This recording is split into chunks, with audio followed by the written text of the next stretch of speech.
Hi friends, welcome to my YouTube channel. Friends, ಇವತ್ತು ನಾನು ಒಂದು ಡ್ರೆಸ್ ಕಟಿಂಗ್ನ ತೋರಿಸ್ತಾ ಇದ್ದೀನಿ. ಅದರಲ್ಲಿ ಏನು ಚೇಂಜಸ್ ಇದೆ ಅನ್ನೋದನ್ನ ನಾನು ಫಸ್ಟು ನಿಮಗೆ ತೋರಿಸ್ತಾ ಹೋಗ್ತೀನಿ. ಇವಾಗ ಫಸ್ಟಿಗೆ ಅಳತೆ ಡ್ರೆಸ್ನ ತೊಗೋಬೇಕು. ಆದರೆ ಕೊಟ್ಟಿರೋ ಫ್ಯಾಬ್ರಿಕ್ ಯಾವ ಥರ ಇದೆ ಅಂತಲೂ ಕೂಡ ನಾವು ಚೆಕ್ ಮಾಡ್ಕೋಬೇಕು. ನೋಡಿ, ಈ ಥರ ಇದೆ ಇದು. ಇಲ್ಲಿ ನೆಕ್ ಡಿಸೈನು ಅದರಲ್ಲೇ ಬಂದಿರೋದ್ರಿಂದ ನಾವು ನೆಕ್ಕನ್ನ ಹೇಗೆ ತೊಗೋಬೇಕು ಅನ್ನೋದೇ ಕೆಲವರಿಗೆ ಡೌಟ್ ಆಗ್ತಾ ಇರುತ್ತೆ. ಅದಕ್ಕೋಸ್ಕರ ಇಲ್ಲಿ ಸ್ಟಿಚಿಂಗಿಗೆ ಈ ಥರ ಮಾರ್ಕ್ ಮಾಡ್ಕೊಳ್ಳಿ.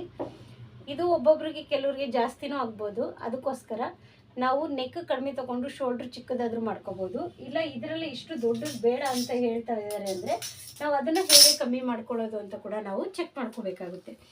ಇವಾಗ ನಮಗೆ ಇಲ್ಲಿ ನೋಡಿ, ಈ ಪಾಯಿಂಟು ಇದು ಹೀಗೆ ರೌಂಡಾಗೆ ಬರಬೇಕು, ಅಥವಾ ಇಲ್ಲಿ ಬಂದು ಸ್ವಲ್ಪ ನಮಗೆ ಈ ಥರ ಶೇಪಲ್ಲಿ ಕೊಡಿ, ಈ ಥರದ್ದೆಲ್ಲ ಹೇಳ್ತಾರೆ. ಅದನ್ನೆಲ್ಲ ನಾವು ಫಾಲೋ ಮಾಡಬೇಕಾಗುತ್ತೆ. ಮತ್ತು ವಿಡ್ತ್ ಕೂಡ ನಾವು ಇಲ್ಲಿಂದ ನೋಡ್ಕೋಬೇಕಾಗುತ್ತೆ. ಇಲ್ಲಿ ಸ್ಟಿಚಿಂಗು ಇದೆಲ್ಲ ಸೇರಿಸಿ ನಾವು ಆ ಮೆಜರ್ಮೆಂಟ್ ಮಾಡ್ಕೊಂಡು ತೊಗೋಬೇಕಾಗುತ್ತೆ. ಇವಾಗ ಇಲ್ಲಿಂದ ನೋಡಿಕೊಂಡ್ರೆ ಇದು 5.5 ಇದೆ. ನಮ್ಗೆ ಇಲ್ಲಿ ನೋಡಿಕೊಂಡ್ರೆ ಇದು 6 ನೆಕ್. ಆದರೆ ಅವ್ರಿಗೆ ಮೇಲೆ ನೆಕ್ ಬೇಕಂತ ಹೇಳಿದ್ದಾರೆ, ಡೀಪ್ ಬೇಡ ಅಂದಿರೋದ್ರಿಂದ 5.5 ಸಾಕಾಗುತ್ತೆ. ಆದರೆ ಇಲ್ಲಿ ವಿಡ್ತ್ನ ನಾವು ನೋಡ್ಕೋಬೇಕು. ನೋಡಿ, ಇಲ್ಲಿ 6 ಬರುತ್ತೆ. ಈ ಸ್ಟಿಚಿಂಗಿಗೆ ಬಿಟ್ರೂ 6 ಬರುತ್ತೆ. 6 ಅಂದರೆ 3. ನಾವು 3 ನೆಕ್ ತೊಗೊಂಡ್ರೆ ಅವ್ರಿಗೆ ಇನ್ನೂ ಅಷ್ಟು ನೀಟಾಗಿ ಕೂತ್ಕೊಳ್ಳಲ್ಲ. ಅದಕ್ಕೋಸ್ಕರ ಇದನ್ನು ನೋಡಿಕೊಂಡು ತೊಗೋಬೇಕು. ಇಲ್ಲಿ ನಮಗೆ 6.5 ಇದೆ ಟೋಟಲ್. 6.5 ತೊಗೊಳಕ್ಕಾಗಲ್ಲ. ಅದನ್ನೆಲ್ಲ ನೋಡಿ ನಾವು ತೊಗೋಬೇಕಾಗುತ್ತೆ. ಇವಾಗ ಮತ್ತೆ ನಾವು ಇಲ್ಲಿಂದ ನೋಡ್ಕೊಳ್ಳಿ. ಇಲ್ಲಿ ಈ ಪಾಯಿಂಟಿಂದ ಅರ್ಧ ಇಂಚ್ ಬಿಟ್ಕೊಳ್ಳಿ, ಈ ಪಾಯಿಂಟಿಂದನೂ ಅರ್ಧ ಇಂಚ್ ಬಿಟ್ಕೊಳ್ಳಿ. ಈ ಅರ್ಧ ಇಂಚನ್ನು ಎಲ್ಲಿ ಬಿಟ್ಟಿದ್ದೀರಾ ಅಂತ ನೋಡಿಕೊಂಡು ಈಗ ಡಿವೈಡ್ ಮಾಡ್ಕೊಳ್ಳಿ. ಈಗ 5.5 ಬರುತ್ತೆ. ಓಕೆ, ಈ ಪಾಯಿಂಟಲ್ಲಿ ಮಾತ್ರ. ಈ 5.5ರಲ್ಲಿ ನಾವು ಡಿವೈಡ್ ಮಾಡಿಕೊಂಡ್ರೆ 2.75 ಬರುತ್ತೆ. ಈಗ ನಾವು ಇದು ನೆಕ್ಕಿನ ಬಿಡ್ತಾನೆ ಎಷ್ಟು ತೊಗೋಬೇಕಾಗುತ್ತೆ? 2.75 ತೊಗೋಬೇಕಾಗುತ್ತೆ. ಆ ಥರ ನೋಡಿಕೊಂಡು ನಾವು ಡ್ರೆಸ್ನ ಕಟಿಂಗ್ ಮಾಡ್ಕೋಬೇಕು. ಇದನ್ನೇ ನೋಡಿಕೊಂಡು ನಾವು ನೆಕ್ ಮೆಜರ್ಮೆಂಟ್ನ ತೊಗೋಬೇಕಾಗುತ್ತೆ. ಇವಾಗ ನಾನು 2.75ಗೆ ಮಾರ್ಕ್ ಮಾಡ್ಕೊಳ್ತಿದ್ದೀನಿ. ನೋಡಿ, ಇಲ್ಲಿ ನಾನು 2.75ಗೆ ಮಾರ್ಕ್ನ ಮಾಡ್ಕೊಳ್ತಾ ಇದ್ದೀನಿ. ಈ 2.75ಗೆ ಮಾರ್ಕ್ ಮಾಡಿಕೊಂಡು ಇಲ್ಲಿ ಅರ್ಧ ಇಂಚು ಸ್ಟಿಚಿಂಗಿಗೆ ಬಿಟ್ಕೊಳ್ತಾ ಇದ್ದೀನಿ. ಕಾಣಿಸ್ತಾ ಇದೆ ಅನ್ಕೋತೀನಿ. ಒಂದ್ಸರಿ ಚೆಕ್ ಮಾಡ್ಕೊಳ್ಳೋಣ. ಇದು ನಿಮಗೆ ಕ್ಲಿಯರಾಗಿ ಕಾಣಿಸ್ಬೇಕು ಅನ್ನೋದಕ್ಕೋಸ್ಕರ ನಾನು ತೋರಿಸ್ತಾ ಇದ್ದೀನಿ. ಓಕೆ, ಆಮೇಲೆ ನಾನು ಸ್ವಲ್ಪ ಇದನ್ನು ವಿಡ್ತ್ ಎಷ್ಟು ಬೇಕು ಅನ್ನೋದನ್ನು ತೊಗೊಳ್ತೀನಿ. ಫಸ್ಟು ನಿಮಗೆ ನೆಕ್ ಬಗ್ಗೆ ನಾನು ನಿಮ್ಗೆ ತೋರಿಸ್ತಾ ಇದ್ದೀನಿ. ಇವಾಗ ನೋಡಿ, ಇಲ್ಲಿ ನಮಗೆ 3 ಸಿಗ್ತಾ ಇದೆ. ಈಗ ನಾವು ಇದನ್ನು ಕರೆಕ್ಟಾಗಿ ಸ್ಟಿಚಿಂಗಿಗೆ ಸೇರಿಸಿ 3ಕ್ಕೆ ಮಾರ್ಕ್ ಮಾಡ್ಕೋಬೇಕು.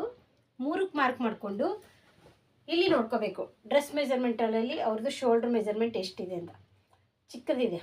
ಒಂದು ಸಾರಿ ಇಲ್ಲಿ ಇದನ್ನು ಇಟ್ಕೊಂಡು ಹೀಗೆ ಮಾರ್ಕ್ ಮಾಡ್ಕೊಳ್ಳಿ.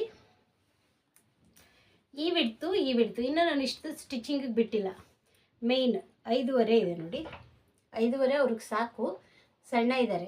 ಆದರೆ ಇಲ್ಲಿ ನಾವು ನೆಕ್ಕದು ವಿಡ್ತ್ ತೊಗೊಂಡಿದ್ದೀವಲ್ಲ, ಹಾಗಾಗಿ ಇಲ್ಲಿ ಒಂದು ಸ್ವಲ್ಪ 1/4 ಇಂಚು ಎಕ್ಸ್ಟ್ರಾನ ತೊಗೊಳ್ಳೇಬೇಕು. ಶೋಲ್ಡ್ರ್ ಪಟ್ಟಿ ಆಲ್ರೆಡಿ ಚಿಕ್ಕದೇ ಇದೆ. ಅದಕ್ಕೋಸ್ಕರ ನಾನು ಈ ಡ್ರೆಸ್ ಮೆಜರ್ಮೆಂಟ್ಗೆ 5.75ನ ತೊಗೊಳ್ತಾ ಇದ್ದೀನಿ. ಇಲ್ಲಿ ಕೂಡ 5.75ಗೆ ಒಂದು ಮಾರ್ಕ್ ಮಾಡ್ಕೊಳ್ಳಿ. ಮಾರ್ಕ್ ಮಾಡಿಕೊಂಡು ಸ್ಟ್ರೇಟ್ ಲೈನ್ನ ಹಾಕ್ಕೊಳ್ಳಿ. ನೋಡಿ, ಈ ಥರ ಸ್ಟ್ರೇಟ್ ಲೈನ್ ಹಾಕ್ಕೊಳ್ಳಿ. ಆಯಿತಾ? ಇವಾಗ ನಮಗೆ ಈ ಡ್ರೆಸ್ ಮೆಜರ್ಮೆಂಟ್ ನೋಡ್ಕೊಂಡು ನೀವು ಕಟಿಂಗ್ ಮಾಡ್ತೀನಿ ಅಂದರೆ ಈ ಥರ ಇಟ್ಕೊಳ್ಳಿ. ಸ್ಟ್ರೇಟಾಗಿ ಇಟ್ಕೊಬಿಟ್ಟು ಈ ಸ್ಕೇಲ್ ಇರುತ್ತಲ್ಲ, ಇದು ನಾನು ಬರೀ ಮಾರ್ಕಿಂಗ್ ಹಾಕೋದಷ್ಟೇ ತೋರಿಸ್ತೀನಿ ಈ ವಿಡಿಯೋದಲ್ಲಿ. ನೋಡಿ, ಈ ಥರ ಒಂದು ಲೈನ್ನ ಹಾಕ್ಕೊಳ್ಳಿ. ಹೊಸ್ದಾಗಿ ಕಲಿಯೋರು ಹಳೇದು ಇವಾಗ ಮೆಜರ್ಮೆಂಟ್ ಕೊಟ್ಟಿರ್ತಾರಲ್ಲ, ಆ ಮೆಜರ್ಮೆಂಟ್ ಪ್ಲಸ್ ಈ ಥರ ಇಟ್ಕೊಳ್ಳಿ.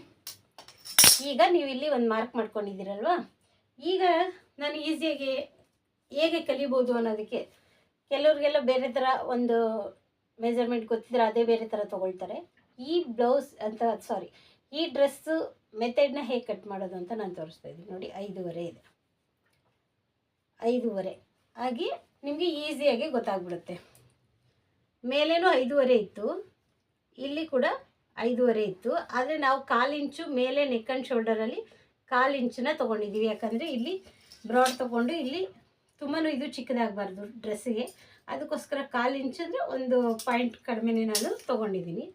ಈಗ ಇಲ್ಲಿ 5.5 ಇದೆಯಲ್ಲ, ಈ 5.5ಗೆ ಈ ಥರ ಒಂದು ಲೈನ್ನ ಹಾಕ್ಕೊಳ್ಳಿ. ಈಗ ಹಿಪ್ ಮೆಜರ್ಮೆಂಟ್ ನೋಡ್ಕೋಬೇಕು. ಹಿಪ್ ಮೆಜರ್ಮೆಂಟು ಬ್ಲೌಸ್ ಮೆಜರ್ಮೆಂಟ್ ಪ್ರಕಾರ 13.5ಗೆ ನಾನಿಲ್ಲಿ ಮಾರ್ಕ್ ಮಾಡ್ಕೊಳ್ತಾ ಇದ್ದೀನಿ.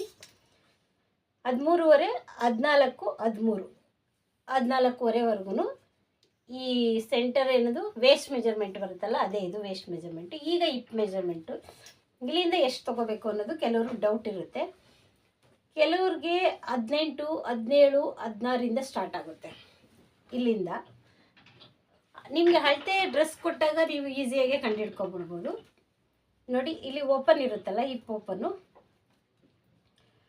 ಈ ಹಿಪ್ ಓಪನ್ ಹತ್ರ ಕರೆಕ್ಟಾಗಿ ಈ ಥರ ಇಟ್ಕೊಂಡು ಇಲ್ಲಿ ಒಂದು ಮಾರ್ಕ್ ಮಾಡ್ಕೊಳ್ಳಿ. ಈ ಮಾರ್ಕ್ ಮಾಡಿಕೊಂಡು ಟಾಪ್ ಇರುತ್ತಲ್ಲ, ಈ ಟಾಪಿಂದ ಡ್ರೆಸ್ ತುಂಬ ಈಸಿಯಾಗಿ ಕಟ್ಟಿಂಗ್ ಮಾಡ್ಬೋದು. ಅದಕ್ಕೋಸ್ಕರ ಹೇಳ್ತಾ ಇದ್ದೀನಿ. 17.5 ಇದೆ. ನಾನು ಅವಾಗ ಹೇಳಿದ್ನಲ್ಲ 16ರಿಂದ ಸ್ಟಾರ್ಟ್ ಆಗುತ್ತೆ. ಈಗ ಇವ್ರದ್ದು 17.5 ಇದೆ. ನೋಡಿ, ಇದನ್ನು 2 ಥರನೂ ಮಾಡ್ಬೋದು. 2 ಥರ ತೋರಿಸ್ತೀನಿ. ಈಗ 17.5 ಇದೆ. 17.5ಗೂ ಒಂದು ಸ್ಟ್ರೇಟ್ ಲೈನ್ ಹಾಕ್ಕೊಂಡಿದ್ದೀನಿ. ಒಂದೊಂದೇ ಸ್ಟೆಪ್ ನೋಡಿ, ಈಸಿಯಾಗಿ ಕಟ್ಟಿಂಗ್ ಮಾಡುವಂಥ ಡ್ರೆಸ್ ವಿಧಾನ ಇದು. ಕೆಲವೇ ನಿಮಿಷಗಳಲ್ಲಿ ನೀವು ಕಟ್ ಮಾಡ್ಕೋಬೋದು. ನೋಡಿ, ಇದಕ್ಕೇನು ಮೆಜರ್ಮೆಂಟ್ ತೊಗೋಬೇಕು ಆ ಥರ ಏನಿಲ್ಲ. ಇದನ್ನು ಒಂದು ಸ್ಟ್ರೇಟ್ ಇಲ್ಲಿ ಒಂದು ಲೈನ್ ಹಾಕ್ಕೊಳ್ಬೇಕು. ಓಕೆನಾ? ಫಸ್ಟಿಗೆ ಬೇಕಾದರೆ ನೀವು ಇದು ಟಾಪ್ ಲೆಂತ್ ತೊಗೋಬೋದು. ಇಲ್ಲಾಂದರೆ ಹಂಗೆ ಮೆಜರ್ಮೆಂಟ್ ಗೊತ್ತಿದ್ದರೆ ನೀವು ಡೈರೆಕ್ಟ್ ಲೈನಿಂಗ್ ಹಾಕ್ಕೋಬೋದು. ಆದರೆ ಕೆಲವ್ರಿಗೆ ಫಸ್ಟೇ ಹೇಗೆ ಕಟ್ ಮಾಡೋದು ಅಂತ ಗೊತ್ತಿರಲ್ಲ, ಅವ್ರಿಗೋಸ್ಕರ ನಾನು ಹೇಳ್ತಾ ಇದ್ದೀನಿ. ನೋಡಿ, ಈ 35 ಇದೆ. 35 ಇದೆ. ಟಾಪಿಂದ ನಾವು ಇಲ್ಲಿಗೆ 35 ತೊಗೋಬೇಕು. ಎಕ್ಸ್ಟ್ರಾ ಇದಕ್ಕೆ ತೊಗೋಬಾರ್ದು, ಯಾವುದೇ ಕಾರಣಕ್ಕೂ ಎಕ್ಸ್ಟ್ರಾ ತೊಗೋಬಾರ್ದು. ಅದನ್ನು ನಾವು ನೋಡ್ಕೋಬೇಕಾಗುತ್ತೆ. ನೋಡಿ, ಈ ಥರ ಇಟ್ಕೊಳ್ಳಿ. 35ಕ್ಕೆ ಒಂದು ಮಾರ್ಕ್ನ ಮಾಡ್ಕೊಳ್ಳಿ, ಆಯಿತಾ? ಇಲ್ಲ ಅಂದರೆ ನೀವು ಕೆಳಗಡೆಯಿಂದ ಕೂಡ ಫಸ್ಟೇ ಎಷ್ಟು ಬೇಕು ಅಂತ ತೊಗೊಂಡು ನೀವು ಪೀಸ್ನ ಉಳಿಸ್ಕೋಬೋದು, ತೊಂದರೆ ಇಲ್ಲ. ಇವಾಗ ಮಾರ್ಕ್ ಮಾಡಾಗಿದೆ. ಯಾವ ಥರ ಬೇಕು ಅನ್ನೋದು ಒಬ್ಬೊಬ್ರದ್ದು 40 ಇಂಚಸ್ವರೆಗೂ ಇರುತ್ತಲ್ಲ, ಅವಾಗ 2 ಮೀಟ್ರ್ ಲೈನಿಂಗ್ ಬೇಕಾಗಿರುತ್ತೆ. ಇವಾಗ ಇದು ಟಾಪ್ ಲೆಂತ್ ನೋಡಿಕೊಂಡು ನಾವು ಸ್ಟಿಚ್ ಮಾಡಬೇಕಾಗುತ್ತೆ. ಇದು ಡಿಸೈನ್ ಇರುತ್ತಲ್ಲ, ಅದಕ್ಕೋಸ್ಕರ ಇವ್ರು ಏನು ಹೇಳಿದ್ದಾರೆ, 1 ಇಂಚು ಉದ್ದ ಬೇಕಂತ ಹೇಳಿದ್ದಾರೆ. ಅದಕ್ಕೆ ನಾನೇನು ಮಾಡ್ತಾಯಿದ್ದೀನಿ, ಲೈನಿಂಗು ಕೂಡ 1 ಇಂಚ್ ತೊಗೊಳ್ತಾ ಇದ್ದೀನಿ. ಸೊ ನೀವು ಇದನ್ನೆಲ್ಲ ಫಾಲೋ ಮಾಡಬೇಕಾಗುತ್ತೆ. ಇವಾಗ ಇಲ್ಲಿ ಒಂದು ಮಾರ್ಕ್ ಮಾಡಾಗಿದೆ. ಇವಾಗಿರೋದು ಮೇನ್ ಮೆಜರ್ಮೆಂಟ್ ಅಲ್ವಾ. ಇವಾಗ ಇಲ್ಲಿ ನೆಕ್ ಆ್ಯಂಡ್ ಶೋಲ್ಡರು ಮಾರ್ಕ್ ಮಾಡ್ಕೊಂಡಿದ್ದೀವಿ. ಆರ್ಮೋಲು ಎಷ್ಟು ತೊಗೋಬೇಕು ಅಂತ ನೋಡಿ. ಇಲ್ಲಿಂದ 1.5ಗೆ ಮಾರ್ಕ್ ಮಾಡ್ಕೊಳ್ಳಿ, ನಿಮಗೆ ಗೊತ್ತಾಗಲಿಲ್ಲ ಅಂದರೆ. ಈಗ ನೆಕ್ಸ್ಟು ಇಲ್ಲಿಂದ ಒಂದು ಶೇಪ್ನ ಕೊಡ್ತಾಯಿದ್ದೀನಿ ನಾನು. ಈ ಕರು ಸ್ಕೇಲ್ ಇವಾಗ ಎಲ್ಲ ಕಡೆ ಸಿಗುತ್ತೆ, ನೀವು ತೆಗೆದಿಟ್ಕೊಂಬಿಡಿ, ತುಂಬ ಯೂಸ್ ಆಗುತ್ತೆ. ಈಗ ಆರ್ಮೋಲ್ಸ್ ಎಷ್ಟಿದೆ ಅಂತ ಒಂದು ಸರಿ ಚೆಕ್ ಮಾಡ್ಕೊಳ್ಳೋಣ. ನೋಡಿ, ಈ ಥರ ಇಟ್ಕೊಂಡು ಕರೆಕ್ಟಾಗಿ ಫ್ಲಾಟ್ ಮಾಡ್ಕೊಳ್ಳಿ. 7 ಇದೆ. ಇಲ್ಲಿ 1/2 ಇಂಚು ಸ್ಟಿಚಿಂಗಿಗೆ ಅಂತ ಬಿಡಿ, ರೆಗ್ಯುಲರಾಗಿ ಇಲ್ಲಿಂದ 7ಕ್ಕೆ ಒಂದು ಮಾರ್ಕ್ ಮಾಡ್ಕೊಳ್ಳಿ. ಮತ್ತು ಇವರು ಈ ಟಾಪ್ ಏನು ಚೇಂಜಸ್ ಬೇಕಂತ ಹೇಳಿರೋದ್ರಿಂದ ನಾನು ಈ ಥರ ಬರೆದಿಟ್ಕೊಂಡಿದ್ದೀನಿ. ನೆಕ್ ಡೀಪ್ ಮೇಲೆ ಮಾಡಿ ಅಂತ ಹೇಳಿದ್ದಾರೆ. ಬಾಡಿ ಅಂದರೆ ಫುಲ್ ಬಾಡಿ ಮೆಜರ್ಮೆಂಟ್ ಲೂಸ್ ಕೊಡಿ, 3/4 ಸ್ಲೀವ್ ಬೇಕು ಅಂತ ಹೇಳಿದ್ದಾರೆ. ಅದನ್ನೇ ಇಷ್ಟು ಬರೆದಿಟ್ಕೊಂಡಿದ್ದೀನಲ್ಲ. ಈಗ ಫಸ್ಟ್ ಇವಾಗ ಇಲ್ಲಿ ಒಂದು ಮಾರ್ಕ್ ಮಾಡ್ಕೊಂಡಾಗಿದೆ ಆರ್ಮಲ್ಲು. ಅದಾದಮೇಲೆ ನಾವು ಚೆಸ್ಟ್ ಮೆಜರ್ಮೆಂಟ್ ತೊಗೊಳ್ಳೋದು. ಫಸ್ಟೇ ನೀವು ತೊಗೊಳ್ಬೇಕಾದ್ರೂ ತೊಗೋಬೋದು, ಏನು ತೊಂದರೆ ಇಲ್ಲ. ಡ್ರೆಸ್ಸಲ್ಲಿ ಯಾವ ಥರ ಬೇಕಾದರೂ ಕಟಿಂಗ್ ಮಾಡ್ಕೋಬೋದು. ನೋಡಿ, ಈಗ 16.5 ಇದೆ. 16.5 ಇದೆ. 1 ಇಂಚ್ ಸೇರಿಸ್ಕೊಂಡ್ರೆ 17.5. 17.5ನ 2 ಭಾಗ ಮಾಡಿದ್ರೆ 8.75 ಬರುತ್ತೆ. 8.75 ಬರುತ್ತೆ. ಈಗ ಚೆಕ್ ಮಾಡ್ಕೋಬೇಕು. ಈಗ ಫಸ್ಟ್ ಚೆಕ್ ಫಸ್ಟ್ 16.5 ಇದೆಯಲ್ಲ, ನೋಡಿ 8.5 8.75 ಬಂದಿದೆ. ಕರೆಕ್ಟಾಗಿ ಈ ಮೆಜರ್ಮೆಂಟ್ಗೆ 8.75 ಬಂದಿದೆ. 8.75 ಅಂದರೆ 16.5 ಬರುತ್ತೆ. ಸಾರಿ, ಈ 7ಕ್ಕೆ ನಾವು ಮಾರ್ಕ್ ಮಾಡ್ಕೊಂಡಿದ್ದೀವಲ್ಲ, ಆ ಪಾಯಿಂಟಿಗೆ ನಮಗೆ ಈಗ 8.5 ಬರ್ತಾಯಿದೆ. ಅಂದರೆ 17 ಇಂಚ್ ಬರ್ತಾಯಿದೆ. ಇಲ್ಲಿ ಆರ್ಮೋಲ್ಸ್ದು ಕರೆಕ್ಟಾಗಿ ನಾವು ಶೇಪ್ ಮಾಡ್ಕೊಳ್ಳಿಲ್ಲ ಅಂದರೂ ಆ ಥರ ಚೇಂಜಸ್ ಆಗುತ್ತೆ. ಓಕೆನಾ? ಅದು 1/4 ಇಂಚು ಈ ಥರ ಎಲ್ಲ ಡಿಫ್ರೆನ್ಸ್ ಬಂದರೆ ಏನು ಪ್ರಾಬ್ಲಮ್ ಆಗೋಲ್ಲ. ಇವಾಗ ಮೇಯ್ನ್ ಮೆಜರ್ಮೆಂಟ್ನ ನಾವು ಕರೆಕ್ಟಾಗಿ ಸ್ಟಿಚ್ ಮಾಡ್ಕೋಬೇಕಾಗುತ್ತೆ. ಈಗ 8 ಮುಕ್ಕಾಲಿಗೆ ನಾವು ಮಾರ್ಕ್ ಮಾಡ್ಕೋಬೇಕು. ನೋಡಿ ಕರೆಕ್ಟಾಗಿ ಇಲ್ಲಿ 8 ಮುಕ್ಕಾಲಿಗೆ ಒಂದು ಮಾರ್ಕ್ನ ಮಾಡ್ಕೊಳ್ಳಿ. ನೆಕ್ಸ್ಟ್ ಬಂದು ಇಲ್ಲಿ 13 ಇಂಚ್ ಏನು ತೊಗೊಂಡಿದ್ದೀವಲ್ಲ ಆ ಈ ಮೆಜರ್ಮೆಂಟಲ್ಲಿ ಎಷ್ಟು ಇದೆ ಅಂತ ನೋಡ್ಕೋಬೇಕು. ಇಲ್ಲಿ ಬಂದು 15 ಇದೆ. 15ಕ್ಕೆ ನಾವು 1 ಇಂಚ್ ಎಕ್ಸ್ಟ್ರಾ ಆ್ಯಡ್ ಮಾಡಿಕೊಂಡ್ರೆ 16 ಬರುತ್ತೆ. 16ನ್ನು ಅರ್ಧ ಭಾಗ ಮಾಡಿಕೊಂಡ್ರೆ 8 ಬರುತ್ತೆ. ಓಕೆನಾ? ಈಗ ಹಿಪ್ ಮೆಜರ್ಮೆಂಟು ತುಂಬ ಈಸಿಯಾಗಿ ಮಾರ್ಕ್ ಮಾಡೋದು ಮಾತ್ರ ತೋರಿಸ್ತಾ ಇದ್ದೀನಿ ಫ್ರೆಂಡ್ಸ್. ಒಂದೊಂದು ಡ್ರೆಸ್ಸಿಗೆ ಒಂದೊಂದು ಥರ ಇರುತ್ತೆ. ಈ ಡ್ರೆಸ್ ನೆಕ್ ಡಿಸೈನ್ ಬಂದಿರೋದ್ರಿಂದ ಈ ನೆಕ್ ಡಿಸೈನ್ದು ನಾನು ನಿಮಗೆ ತೋರಿಸ್ತಾ ಇದ್ದೀನಿ. ಈ ವಿಡಿಯೋ ಇಷ್ಟ ಆದರೆ ಲೈಕ್ ಮಾಡಿ, ಶೇರ್ ಮಾಡಿ ಮತ್ತು ಕಮೆಂಟ್ ಮಾಡಿ. ಮತ್ತು ಅಕಸ್ಮಾತ್ ಏನಾದರೂ ನನ್ನದೇ ಏನಾದರೂ ಡಿಫ್ರೆನ್ಸ್ ಬೇರೆಯವರು ಟೈಲರ್ಗಳು ನೋಡ್ತಾ ಇದ್ದರೆ ಕಮೆಂಟ್ ಮಾಡಿ. ಯಾಕಂದರೆ ಮೆಥಡ್ ಕರೆಕ್ಟಾಗಿದೆಯಾ ಅಲ್ವಾ ಅಂತ ಒಂದ್ಸರಿ ನನಗೂ ಸಿಗುತ್ತೆ ಐಡಿಯಾಗಳು. ಮತ್ತು ಬೇರೆ ಥರದಲ್ಲಿ ಹೇಳ್ಕೊಡೋಕ್ಕೂ ಅನುಕೂಲ ಆಗುತ್ತೆ. ನೋಡಿ ಇವಾಗ 17 ಇದೆ. ಇದನ್ನು ಸ್ವಲ್ಪ ಲೂಸ್ ಹೇಳಿರೋದ್ರಿಂದ ಈ 17ಕ್ಕೆ ನಾನು 1 ಇಂಚ್ ತೊಗೊಳ್ತಾ ಇಲ್ಲ, ಅರ್ಧ ಇಂಚ್ ಅಷ್ಟೇ ತೊಗೊಳ್ತಾ ಇದ್ದೀನಿ. ಹಿಪ್ಪು ಲೂಸ್ ಆದರೆ ಜಾಸ್ತಿ ಚೆನ್ನಾಗಿ ಬರೋಲ್ಲ. 17 ಇರೋದ್ರಿಂದ 17.5 ತೊಗೋತಾ ಇದ್ದೀನಿ. 17.5ನ ಡಿವೈಡ್ ಮಾಡ್ಕೋಬೇಕು. 8 ಮುಕ್ಕಾಲು ಬರುತ್ತೆ. ನೀವು 8 ಮುಕ್ಕಾಲಿಗೆ ಮಾರ್ಕ್ ಮಾಡ್ಕೋಬೇಕು. ಇಲ್ಲಿ ಸಣ್ಣ ಇರ್ತಾರಲ್ಲ ಅದಕ್ಕೋಸ್ಕರ ಅವ್ರದ್ದು ನೋಡಿ ಮೆಜರ್ಮೆಂಟ್ ನೋಡಿಕೊಂಡು ಮಾರ್ಕ್ ಮಾಡ್ಕೋಬೇಕು. ನೋಡಿ ಈ ಪಾಯಿಂಟ್ ಇದೆಯಲ್ಲ, ಈ ಪಾಯಿಂಟಿಂದ ಹೀಗೆ ಒಂದು ಲೈನ್ ಹೇಳ್ಕೊಳ್ಳಿ. ಇಲ್ಲಿ ನಾವು ಮಾರ್ಕ್ ಮಾಡ್ಕೊಂಡಿದ್ವಲ್ಲ ಅಲ್ಲಿಂದ ಒಂದು ಲೈನ್ ಹಾಕ್ಕೊಳ್ಳಿ. ಇದಕ್ಕೆ ಶೇಪ್ ಸ್ಕೇಲ್ ಬೇಕು ಅನ್ನೋದು ಏನಿಲ್ಲ ಫ್ರೆಂಡ್ಸ್. ನೋಡಿ ಇವಾಗ ಆಲ್ರೆಡಿ ಶೇಪೇ ಬಂತು. ಈ ಪಾಯಿಂಟ್ ಹಾಕ್ಕೊಂಡಾಗ ನಮ್ಗೆ ಈ ಥರ ಶೇಪ್ ಬರುತ್ತೆ.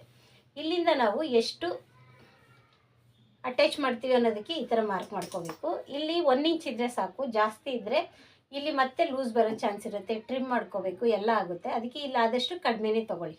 ನಾವೆಷ್ಟು ಫೋಲ್ಡಿಂಗ್ ಮಾಡ್ಕೊಳ್ತೀವಿ 3/4 ಇಂಚ್ ತೊಗೊಂಡ್ರೂ ಓಕೆ. ಇಲ್ಲಿ ಬಂದು 1.5 ರೆಗ್ಯುಲರಾಗಿ ತೊಗೊಳ್ಳಿ ಅಥವಾ 2 ಇಂಚ್ ಆದರೂ ತೊಗೊಳ್ಳಿ. ಪೀಸ್ ಅದರದ್ದು ಏನೂ ಡಿಫ್ರೆನ್ಸ್ ಬರೋಲ್ಲ. ಈ ಶೇಪು ಮತ್ತು ಈ ಶೇಪ್ನ ಮಾರ್ಕ್ ಮಾಡ್ಕೊಳ್ಳಿ. ನಮಗೆ ಬೇಕಾಗಿರೋದು ಈ ಚೆಸ್ಟ್ ಪೋರ್ಷನ್ ಇರುತ್ತಲ್ಲ, ಇಲ್ಲಿ ಲೂಸ್ ಬರಬೇಕು. ಇದು ಕರೆಕ್ಟಾಗಿದ್ದರೆ ನಮಗೆ ಈ ಮೆಜರ್ಮೆಂಟು ಕರೆಕ್ಟಾಗಿ ಬಂದು ಕೂತ್ಕೊಳ್ಳುತ್ತೆ. ಇಲ್ಲ ಅಂದರೆ ನಮಗೆ ಇಲ್ಲೇ ಮಿಸ್ಟೇಕ್ ಆದರೆ ನಮಗೆ ಇಲ್ಲಿ ಸ್ಲೀವ್ ಅಟ್ಯಾಚಿಂಗ್ ಇಲ್ಲೇ ನಮಗೆ ಶೇಪ್ ಔಟ್ ಆಗಿಬಿಡುತ್ತೆ. ಇದೇ ಮೇಯ್ನ್ ನಮಗೆ ಡ್ರೆಸ್ಸಲ್ಲಿ. ಇದಿಷ್ಟ ಆಯಿತು ಅಂದಮೇಲೆ ಇಲ್ಲಿ ನೋಡಿ ಈ ಬಾಟಮ್ದು ಇದೆಯಲ್ಲ, ಈ ಬಾಟಮ್ಗೆ ಈ ಥರ ಲೈನ್ ಹಾಕ್ಕೊಳ್ಳಿ, ಸ್ಟ್ರೇಟಾಗಿ ಲೈನ್ ಹಾಕ್ಕೊಳ್ಳಿ. ಇಷ್ಟೇ dress measurement. 1 step, 2 step, 3 step, 4 step ಅಷ್ಟೇ. ತುಂಬ ಏನು ತಲೆ ಕೆಡಿಸ್ಕೊಳ್ಳೋ ಥರ ಇರಲ್ಲ. ಇಲ್ಲಿ ನೆಕ್ ಬಂದು ನೋಡಿ 2 ಮುಕ್ಕಾಲಿಗೆ ನಾವು ಮಾರ್ಕ್ ಮಾಡ್ಕೊಂಡಿದ್ದೀವಲ್ಲ, ಆ 2 ಮುಕ್ಕಾಲಿಗೆ ಒಂದು ಸರಿ ಈ ಥರ ಸ್ಟ್ರೇಟ್ ಲೈನ ಹಾಕ್ಕೊಳ್ಳಿ. ನಾವೀಗ ಫ್ರಂಟಿಗೆ ಮಾರ್ಕ್ ಮಾಡ್ಕೊಳ್ತಾ ಇದ್ದೀನಿ, ಅದನ್ನು ನಾನು ತೋರಿಸ್ತಾ ಇದ್ದೀನಿ. ಇವಾಗ ಇದು ನೆಕ್ಕಲ್ಲಿ ನಾನು 5.5 ಅಂತ ಹೇಳಿದ್ದೀನಲ್ಲ, ಈಗ ನಾವು ಆರ್ಮೋಲ್ಸ್ ಲೆಂತ್ ತೊಗೊಂಡಿದ್ದೀವಲ್ಲ ಅದೇ ರೀತಿಯಾಗಿ ಇದು 5.5 ಬರ್ತಾಯಿದೆ. ನಾನು ಇದಕ್ಕೆ ಒಂದು ರೌಂಡ್ ನೆಕ್ಕನ್ನ ಕೊಟ್ಟು ಅಲ್ಲಿ ಡಿಸೈನ್ ಇದೆ ನೋಡಿ ನಿಮಗೆ ಮೊದಲೇ ತೋರಿಸಿರೋ ಥರ ಇಲ್ಲಿ ಡಿಸೈನ್ ಇದೆಯಲ್ಲ, ಅರ್ಧ ಇಂಚನ್ನ ಈ ಶೇಪ್ ತೆಗಿತೀನಿ. ಆವಾಗ ನೀಟಾಗಿ ಕುತ್ಕೊಳ್ಳುತ್ತೆ, ಸೂಪರಾಗಿರುತ್ತೆ. ನೋಡಿ ಅರ್ಧ ಇಂಚು ಮಾರ್ಕ್ ಮಾಡಿಕೊಂಡು ಅದು ಎಷ್ಟಿದೆ ಅಂತ ನೋಡ್ಕೋಬೇಕು. ಪ್ರತಿ ಸರಿ ನೀವು ಫಸ್ಟೇ ಮೈಂಡಲ್ಲಿ ಇಟ್ಕೋಬೇಕು. ನೋಡಿ ಇದಿದೆಯಲ್ಲ, ನೋಡಿ 1/4 ಇಂಚಿದೆ. ನಾವು ಏನು ಮಾಡಬೇಕು, ಅರ್ಧ ಇಂಚಿಗೆ ಈ ಥರ ಮಾರ್ಕ್ ಮಾಡ್ಕೋಬೇಕು. ಈ ಥರ ಮಾರ್ಕ್ ಮಾಡಿಕೊಂಡು ಈ ಶೇಪ್ನ ಕೊಟ್ಕೋಬೇಕು. ಇಲ್ಲಿ ಬಂದು ಈ ಬಾಕ್ಸ್ ಶೇಪ್ನ ಕೊಟ್ಕೊಂಡಿದ್ದೀನಿ, ಅದು ಈ ಡಿಸೈನಿಗೆ ಸೂಟ್ ಆಗುತ್ತೆ. ಇವಾಗ ಏನಿಲ್ಲ, ಇದನ್ನು ಹಾಕ್ಕೊಳ್ಳೋದು, ಟಾಪ್ನ ಕಟಿಂಗ್ ಮಾಡೋದು. ಇಷ್ಟು ಮೆಜರ್ಮೆಂಟಲ್ಲಿ ನಾವು ಡ್ರೆಸ್ನ ಆರಾಮಾಗಿ ಕಟಿಂಗ್ ಮಾಡ್ಕೋಬೋದು ಫ್ರೆಂಡ್ಸ್. ಈ ವಿಡಿಯೋ ನಿಮಗೆ ಇಷ್ಟ ಆದರೆ ಲೈಕ್ ಮಾಡಿ, ಶೇರ್ ಮಾಡಿ ಮತ್ತು ಸಬ್ಸ್ಕ್ರೈಬ್ ಮಾಡ್ಕೊಂಡು ಸಪೋರ್ಟ್ ಮಾಡಿ.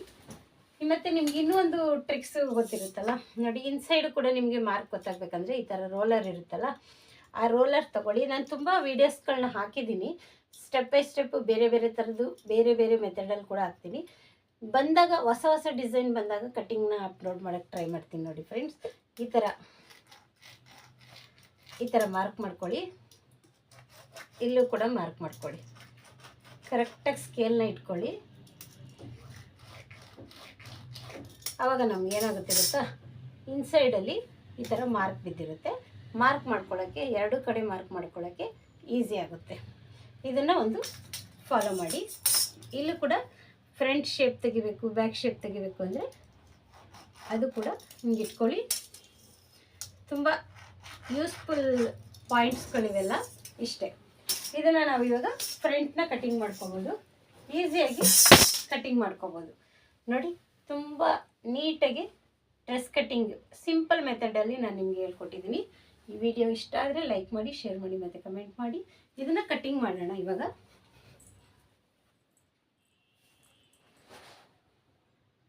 ನೋಡಿ ಫ್ರೆಂಡ್ಸ್, ಇವಾಗ ಇದನ್ನು ಕಟ್ಟಿಂಗ್ ಮಾಡೋದು ಹೇಗೆ ಅಂತ ತೋರಿಸ್ತಾ ಇದ್ದೀನಿ.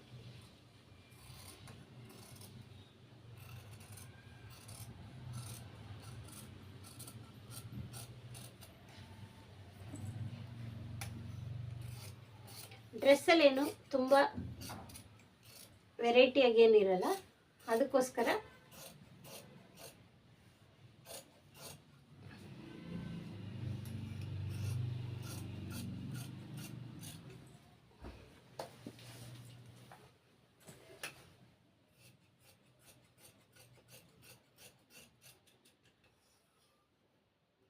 ನೀವು ಈ ಕಡೆಯಿಂದ ಬೇಕಾದರೂ ಕಟ್ ಮಾಡ್ಕೊಬೋದು, ತೊಂದರೆ ಇಲ್ಲ. ಇಷ್ಟ ಆಯ್ತಲ್ವಾ?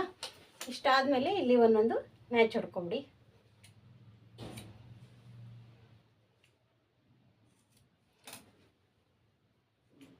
ಎಕ್ಸ್ಪ್ಲೈನ್ ಮಾಡ್ತಾ ಕಟಿಂಗ್ ಮಾಡಿದರೆ ಸ್ವಲ್ಪ ಜಾಸ್ತಿ ಹೊತ್ತಾಗುತ್ತೆ, ಇಲ್ಲಾಂದರೆ ನೀವು 10 ನಿಮಿಷದಲ್ಲಿ ಡ್ರೆಸ್ ಟಾಪ್ನ ಕಟಿಂಗ್ ಮಾಡೋದು ಫ್ರೆಂಡ್ಸ್.